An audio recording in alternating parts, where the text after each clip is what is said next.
सुदर्शनपुर एक सुंदर और शांत गांव था, जहां सुबह की हवा में घड़ों की मिट्टी की महक होती थी और शाम को तुलसी के पौधे के पास दियों की रोशनी जगमगाती थी। इसी गांव के एक कोने में पुराने आम के पेड़ के नीचे एक छोटी सी झोपड़ी थी। वहां रहती थी कुम्हारिन गीता, एक मेहनती, ईमानदार और सीधे दिल की औरत। गीता के पति की मृत्यु कई साल पहले हो चुकी थी। वह अब अकेली अपनी बेटी गौरी के साथ रहती थी। गौरी उसकी आंखों का तारा थी, गहरी नीली आंखें, गेहुआ रंग और बालों की चोटी में हमेशा एक पीले फूल की कलिका। वह मिट्टी से बर्तन बनाना अपनी माँ से ही सीख रही थी और उसकी उंगलियां मिट्टी को कुछ इस तरह आकार देती थीं जैसे वो किसी मूर्ति को प्राण दे रही हो। गांव वाले गौरी को बहुत पसंद करते थे, उसकी नम्रता, उसकी विनम्रता और सबसे ज्यादा उसकी बातों में छुपा अपनापन। लेकिन जहां सबके लिए वो केवल एक कुम्हारिन की बेटी थी, किस्मत उसे कुछ और ही बनाने की तैयारी में थी। गांव में हर साल धरनी महोत्सव होता था। यह त्योहार मिट्टी के बर्तनों के सम्मान में मनाया जाता था। लोग दूर दूर से आते थे अपने घरों के लिए घड़े, सुराही, दिए और मिट्टी के खिलौने खरीदने। इस बार गौरी ने खुद ही कुछ नए डिजाइन तैयार किए थे। उसकी बनाई सुराहियों में ऐसे बेल बूटे थे जो और किसी के बर्तनों में नहीं थे। लोगों ने देखकर उसकी बहुत तारीफ की। परंतु एक दिन ऐसा आया जो उसके जीवन को हमेशा के लिए बदल देने वाला था।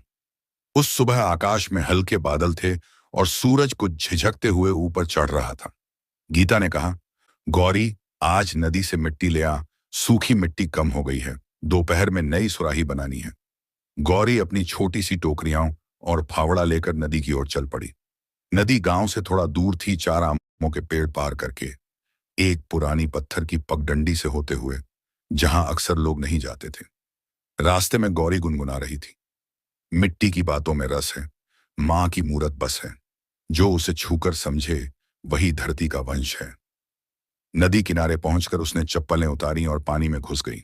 पानी ठंडा था और सूरज की हल्की किरणें उसके पैरों पर पड़ रही थीं। वह जैसे ही फावड़ा मिट्टी में गाड़ती, उसे मिट्टी की नमी और नदी की गंध एक साथ मिलती। तभी उसकी नजर एक चमक पड़ी। पानी में कुछ सुनहरा सा हिल रहा था। पहले उसने सोचा कोई सिक्का होगा, लेकिन जब उसने ध्यान से देखा तो वह एक मछली थी। पर यह कोई साधारण मछली नहीं थी। उसकी देह पर नीली नीली धारियां थीं, जैसे कोई जिंदा चित्र हो, और उसकी आंखें वे किसी इंसान की तरह चमक रही थीं। गौरी ठिठक गई। उसने धीरे धीरे हाथ बढ़ाया, जैसे उसे पकड़ना नहीं, बस छूना चाहती हो।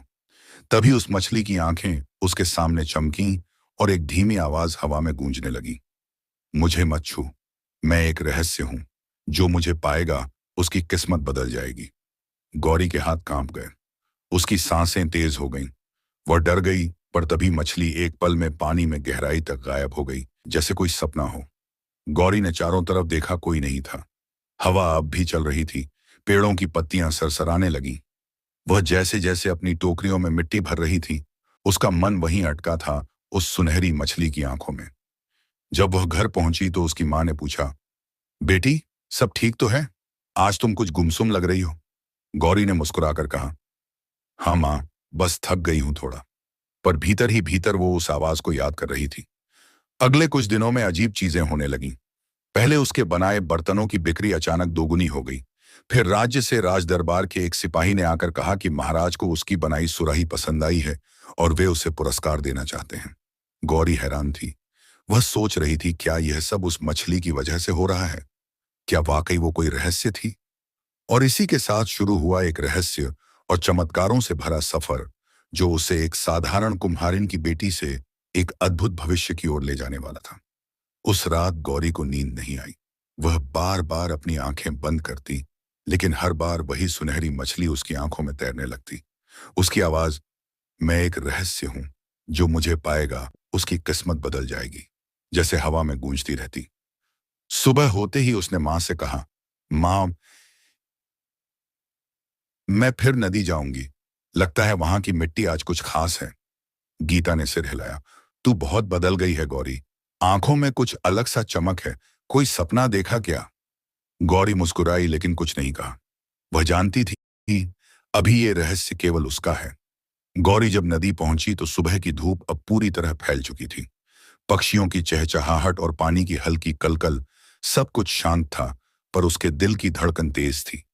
वह उसी जगह पहुंची जहां पिछली बार मछली दिखी थी। वह कुछ देर चुपचाप पानी की लहरों को देखती रही। उसकी आंखें उस चमक को ढूंढ रही थीं। आधा घंटा बीत गया, कुछ नहीं हुआ। लेकिन जैसे ही वह पलटने को हुई, एक बार फिर वही सुनहरी मछली पानी की सतह पर आ गई। इस बार उसकी आंखें और भी गहरी लग रही थीं, जैसे वे कोई दर्पण हो जिसमें समय झलकता हो। गौरी ने धीरे से कहा, तुम कौन हो? क्या सच में मेरी किस्मत तुमसे जुड़ी है? मछली की आंखें चमकीं और उसकी तरफ से एक प्रकाश निकला जो पानी की सतह पर घूमने लगा। अचानक गौरी के चारों ओर का वातावरण बदल गया। वह अब एक अलग दृश्य देख रही थी। नदी के उस किनारे पर एक भव्य महल, जिसमें एक रानी आभूषणों से लदी खड़ी थी, और उसके पीछे एक दूसरी महिला थी जिसके चेहरे पर चालाकी और ईर्ष्या झलक रही थी। प्रकाश खत्म हुआ और सब कुछ फिर सामान्य हो गया।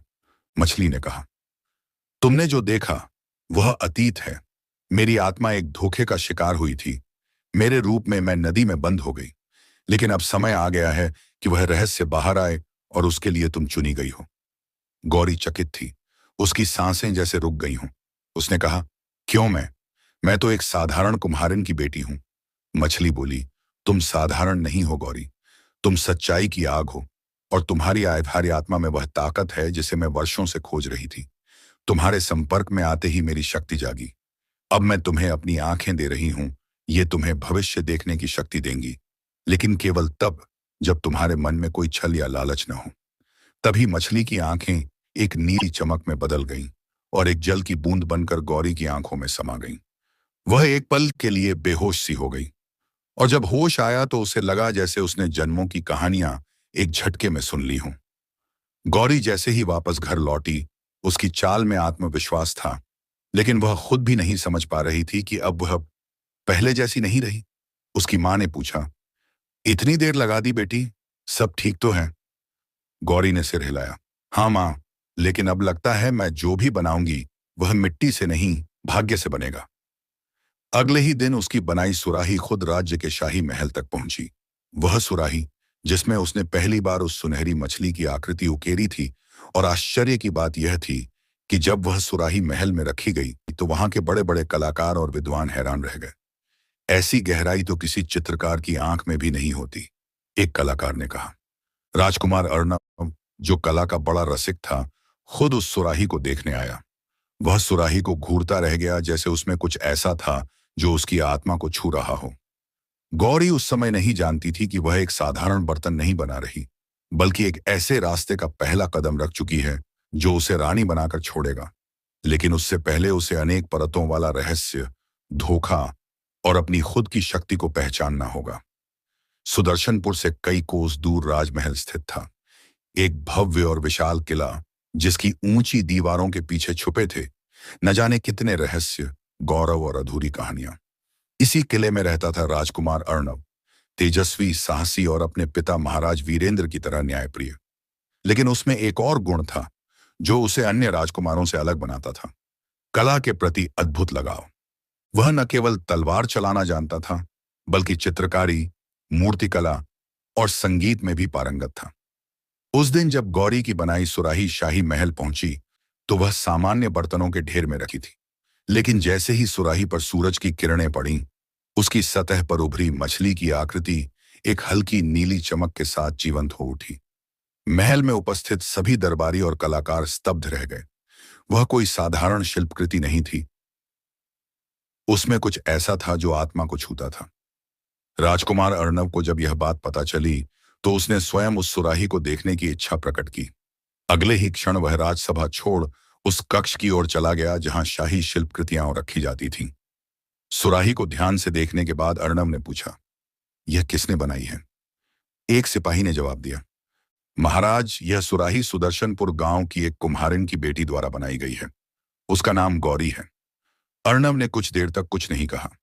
फिर उसने उस सुराही को दोनों हाथों में उठाया और उसकी आंखें थोड़ी देर के लिए बंद हो गईं। उसी क्षण उसे एक हल्की सी झिलमिलाहट महसूस हुई, जैसे उसके चारों ओर की हवा में कोई संदेश फुसफुसा रहा हो। यह कोई आम कलाकार नहीं हो सकती, उसने धीरे से कहा।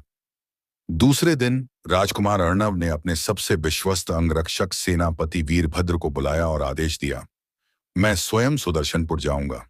यह लड़की जिससे यह अद्भुत कलाकृति बनी, मुझे उससे मिलना है। उसकी कला में कोई रहस्य छुपा है। वीरभद्र ने आश्चर्य से पूछा, महाराज, आप स्वयं जाएंगे? राजकुमार ने मुस्कुराकर कहा, हाँ, लेकिन एक आम नागरिक के रूप में डॉन, मैं उसकी कला को उसकी नजरों से देखना चाहता हूं, न कि किसी झूठी पहचान से। कुछ ही दिनों बाद एक शाही घोड़ा साधारण वेशभूषा में एक युवक और उसके दो साथियों के साथ सुदर्शनपुर की सीमाओं में दाखिल हुआ। गांव वालों ने सोचा कोई व्यापारी या नट आया होगा, लेकिन गौरी, जो अपनी मिट्टी में मग्न थी, ने जैसे ही उस अजनबी को देखा, उसकी नीली आंखें एक पल को चमक उठीं, जैसे उसने कुछ पहचाना हो। अर्णव ने नजरें मिलाई और मुस्कुराकर कहा, क्या आप ही वो कलाकार हैं जिनकी सुराही महल तक पहुंची? गौरी थोड़ी झिझकी, फिर बोली, मैं मिट्टी से बर्तन बनाती हूं, कलाकार तो बड़े लोग होते हैं। अर्णव ने जवाब दिया, कला मिट्टी से नहीं, आत्मा से बनती है, और आपकी आत्मा में कुछ अनोखा है। गौरी थोड़ी चौंकी, लेकिन कुछ नहीं बोली। उसने अर्णव को अपने कार्यशाला में आने का निमंत्रण दिया। वहां मिट्टी के अनेक बर्तन, खिलौने, अधूरी आकृतियां रखी थीं, जैसे हर वस्तु कोई कहानी कह रही हो। अर्णव ने एक सुराही की ओर इशारा किया, जिस पर तोता और मछली एक साथ उकेरे गए थे। उसने पूछा, इसमें तो एक उड़ने वाला और एक तैरने वाला जीव एक साथ हैं, यह क्या दर्शाता है? गौरी ने पहली बार उसकी आंखों में देखकर जवाब दिया, कभी कभी जिनका संसार अलग हो, उनका भाग्य एक हो सकता है। ये दोनों अलग हैं, पर एक रहस्य से बंधे हैं। अर्णव एक क्षण के लिए अवाक रह गया। क्या वह मुझसे बातें कर रही है, या खुद से? अगले कुछ दिनों तक अर्णव वहीं गांव में रहा। उसने गौरी से बर्तन बनाना सीखा, मिट्टी को गूंथना सीखा, और हर सुबह नदी तक उसका साथ देने लगा। दोनों के बीच एक अनकहा बंधन बनने लगा था, जहां शब्दों की जरूरत नहीं थी। पर अर्णव जानता था, वह केवल एक कलाकार से नहीं मिल रहा, वह एक रहस्य की ओर खिंचता चला जा रहा था। गौरी की आंखों में कभी कभी एक नीली चमक उभरती थी, जो किसी जादू सी लगती थी। अर्णव ने एक रात पूछा, गौरी, कभी तुमने ऐसा महसूस किया है जैसे कोई तुम्हें देख रहा हो, कोई जो इस दुनिया का नहीं है? गौरी ने चुपचाप नदी की ओर देखा और कहा, मैं उसे रोज देखती हूं, वो सुनहरी मछली जो मुझे देखती है जैसे मुझे जानती हो। अर्णव का दिल तेज धड़कने लगा। उसने पहली बार महसूस किया कि उसका आना केवल एक सुराही के कारण नहीं था, यह कोई गहरी नियति थी जो उन्हें मिलवा रही थी।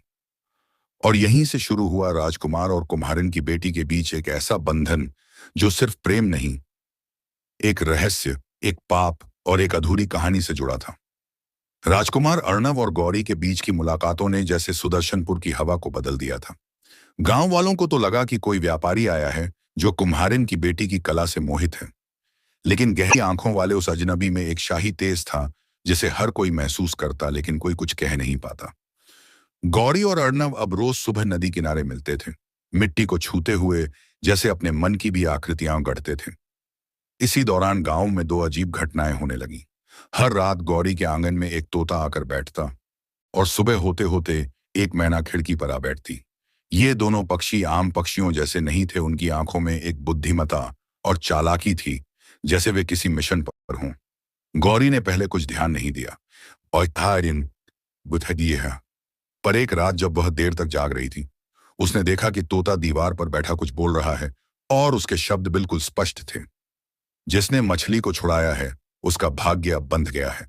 पर ध्यान रहे, हर रहस्य की एक कीमत होती है। गौरी स्तब्ध रह गई। वह डर के मारे दरवाजे के पास गई, लेकिन तोता उड़ चुका था। उसने अगले दिन अर्णव को यह बात बताई। अर्णव पहले तो मुस्कुराया, फिर गंभीर हो गया।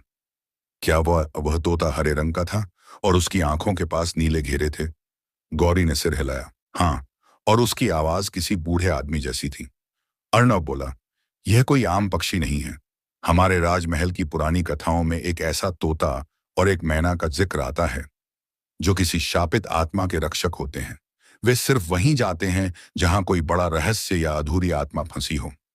इसी दिन रात को गौरी ने एक स्वप्न देखा। स्वप्न में वह एक महल के बड़े कक्ष में थी। उस कमरे में वही तोता और मैना उड़ रहे थे, और बीच में एक सुनहरी मछली एक छोटे से जलकुंड में फड़फड़ा रही थी। फिर अचानक एक स्त्री आई। उसने भारी जेवर पहने थे और आंखों में क्रूरता थी। उसने मछली को देखा और कहा, तुझे मैंने कैद किया, पर तू अब भी सपनों में लौट आई। तेरी मुक्ति अब इस लड़की से बंध गई है। तभी गौरी की नींद खुल गई। वह पसीने से भीगी हुई थी। उसने महसूस किया कि वह सिर्फ बर्तन नहीं बना रही, वह किसी के बीते जीवन के अधूरे अध्याय को छू रही है। अगले दिन गौरी और अर्णव ने मिलकर उस सुराही की तलाश की जिसमें मछली की पहली छवि बनाई गई थी। लेकिन वह सुराही अब वैसी नहीं थी। उसमें अब तोता और मैना की आकृति खुद ब खुद उभर आई थी, जैसे किसी अदृश्य हाथ ने उसे गढ़ा हो। गौरी ने कांपती आवाज में कहा, यह तो मैंने नहीं बनाई थी, ये कब बन गई? अर्णव ने सुराही उठाई। ये आत्मा की भाषा है गौरी, तुम अब उस आत्मा का माध्यम बन चुकी हो जो शांति चाहती है। तभी पीछे से एक आवाज आई। वही तोता फिर आया था, और इस बार उसकी आंखों में लपटें सी थीं। उस रानी की सच्चाई अभी बाकी है। जिस मछली को तुमने छुड़ाया, उसकी कहानी अधूरी है, और जब तक मैना रोती रहेगी, मौत की परछाई भी साथ रहेगी। गौरी ने पूछा, कौन सी रानी? किसकी मौत? तोता उड़ते हुए बोला, जिस रानी ने अपनी सौतन को मछली बना दिया था। गौरी और अर्णव के पैरों के नीचे से जैसे जमीन खिसक गई। अब यह खेल सिर्फ मिट्टी और कला का नहीं था, यह एक प्राचीन पाप और पुनर्जन्म की कथा थी। और इसमें तोता और मैना सिर्फ दूत नहीं थे, वो उस रहस्य के पहरेदार थे जो एक दिन खून से खुलने वाला था। सुदर्शनपुर के गांव से दूर उस महल की दीवारों में न जाने कितने वर्षों से कितने राज दबे थे। राजकुमार अर्णव और गौरी को अब धीरे धीरे आभास होने लगा था कि वे जिस कला, मछली और पक्षियों से जुड़ रहे हैं, वो सब किसी गहरे षड्यंत्र और पाप की परतों से बंधे हैं। तोते की भविष्यवाणी और गौरी के स्वप्न ने उन्हें विचलित कर दिया था। अर्णव ने तय किया कि अब समय आ गया है कि वह गौरी को सच्चाई बताए, एक ऐसा राज जो उसके परिवार में पीढ़ियों से दबा हुआ था। अगली सुबह अर्णव ने गौरी को गांव के बाहर एक प्राचीन मंदिर के खंडहर में बुलाया। वहां एक टूटी हुई मूर्ति थी जिसके चारों ओर बेलें लिपटी हुई थीं। यह स्थान अब कोई नहीं आता था, पर यही वह जगह थी जहां अर्णव का बचपन बीता था। उसकी मां की आखिरी स्मृति यहीं छिपी थी। अर्णव ने धीरे धीरे कहना शुरू किया, गौरी, तुम्हें जानकर हैरानी होगी कि मेरी मां रानी सूर्यमणि इस महल की रानी नहीं थी। वह एक साधारण कन्या थी जिन्हें मेरे पिता ने प्रेम विवाह करके राजमहल लाया था। परंतु महल में पहले से एक रानी थी, महारानी मेघलिका। गौरी ने विस्मय से उसकी ओर देखा। तो क्या वह रानी तुम्हारी सौतेली मां थी? नहीं, अर्णव ने कहा। मेघलिका मेरी मां की सौतन थी, पर मां बनने की इच्छा में वह इतनी अंधी हो चुकी थी कि उसने मेरी मां पर जादू टोना करवाया। वह चाहती थी कि मेरे जन्म से पहले ही मेरी मां गर्भपात करा दे, पर मां बच गई। अर्णव की आंखें भीग गईं। पर एक दिन मां अचानक लापता हो गई। किसी ने कुछ नहीं कहा, न शोक मनाया गया, न खोज हुई। बस ये कह दिया गया कि वो नदी में डूब गई। पर मैं जानता था, मां मरी नहीं थी। गौरी की सांसें तेज हो गईं। तो वो मछली? अर्णव ने सिर हिलाया। हाँ, वही मछली जिसके साथ तुम्हारा पहला संपर्क हुआ था, वही मेरी मां है। ऐसा मैं नहीं कहता, यह भविष्यवाणी कहती है जो उस तोते और मैना से जुड़ी है। गौरी ने याद किया, जब उसने पहली बार उस मछली को छुड़ाया था, तब उसे उसकी आंखों में जो अजीब सी नमी महसूस हुई थी, वो कोई आम जानवर की भावना नहीं थी। अब सब कुछ जुड़ने लगा था। सुराही की आकृति, पक्षियों की भाषा, और अब राजमहल। अर्णव ने एक प्राचीन पोथी निकाली जो उनकी दादी द्वारा छुपाकर रखी गई थी। उस पोथी में वर्णन था एक शाप का। जिसने अपनी सौतन को जल में बांधा, वह स्वयं अग्नि में भस्म होगी, और मछली के नेत्रों से जब फिर कोई रोशनी निकलेगी, तब अधूरी आत्मा को मुक्ति मिलेगी। गौरी ने कांपते स्वर में कहा, इसका मतलब मैं इस मुक्ति का माध्यम बन रही हूं। अर्णव ने उसका हाथ थामा। तुम सिर्फ माध्यम नहीं हो गौरी, तुम इस कहानी की केंद्र हो, क्योंकि तुम्हारी आत्मा में उस मछली की पीड़ा गूंथी गई है, और वो तुम्हारी कला में प्रकट होती है। उसी रात गौरी ने वह सुराही हाथ में ली और भीतर देखा। इस बार मछली की छवि हिल रही थी, जैसे जीवंत हो गई हो। अचानक सुराही से एक रोशनी निकली और कमरे में फैल गई। तोता और मैना खिड़की पर आकर बैठ गए। तोते ने कहा, अब समय है कि तुम महल चलो, जहां जल और आग का अंतिम संग्राम होगा। तभी निर्णय होगा कि कौन रानी थी और कौन राक्षसी। अगली सुबह अर्णव और गौरी ने महल के लिए प्रस्थान किया। अब यह सिर्फ कला या प्रेम की यात्रा नहीं रही, यह न्याय और मुक्ति की अंतिम यात्रा थी। सुदर्शनपुर से निकलते समय गौरी के मन में डर और श्रद्धा दोनों समाये हुए थे। अर्णव की मां की आत्मा, जो वर्षों से मछली के रूप में कैद थी, अब गौरी से जुड़ चुकी थी, और अब तोते और मैना ने संकेत दे दिया था। महल ही वह स्थान था जहां इस कथा का अंतिम अध्याय लिखा जाना था। राजमहल में पहुंचते ही वातावरण कुछ भारी लगने लगा। अर्णव बचपन से इस महल में रहा था, लेकिन अब उसे भी दीवारों से कुछ फुसफुसाहटें सुनाई दे रही थीं, जैसे पुरानी आत्माएं जाग गई हों। गौरी को एक अजीब सा एहसास होने लगा। महल के गलियारे, कमरों की दीवारें और झरोखों की नक्काशी जैसे वो पहले भी देख चुकी थी, जैसे वो इन रास्तों को जानती हो। राजमहल के अंदर पहुंचते ही उन्होंने सबसे पहले पूजा कक्ष की ओर रुख किया। वहीं वह स्थान था जहां महारानी मेघलिका ने रानी सूर्यमणि पर जादू करवाया था। यह बात अर्णव को उसकी दादी की पोथी से पता चली थी। गौरी जैसे ही उस पूजा कक्ष में पहुंची, उसकी आंखें एक बिंदु पर ठहर गईं, एक पुरानी धूल भरी पेंटिंग पर, जिसमें दो रानियों की आकृति थी। एक रानी के हाथ में जलपात्र था, दूसरी के हाथ में अग्नि की लौ। लेकिन खास बात यह थी कि जलपात्र वाली रानी की आंखें गौरी जैसी थीं। गौरी के मुंह से निकला, "ये मैं हूं?" "नहीं, ये मेरी जैसी दिखती है।" अर्णव बोला, "यह रानी सूर्यमणि है, मेरी मां। तुम्हारा उनसे कोई गहरा रिश्ता है गौरी, उस शायद पूर्व जन्म का। तुम्हारी कला और आत्मा उनके दुहक को दोबारा जी रही है।" रात को उन्होंने महल के पुराने हिस्से में रुकने का निर्णय लिया, वही हिस्सा जो वर्षों से बंद था। उसी कक्ष में अर्णव की मां आखिरी बार देखी गई थी। जैसे ही गौरी ने कदम रखा, अचानक हवा ठंडी हो गई।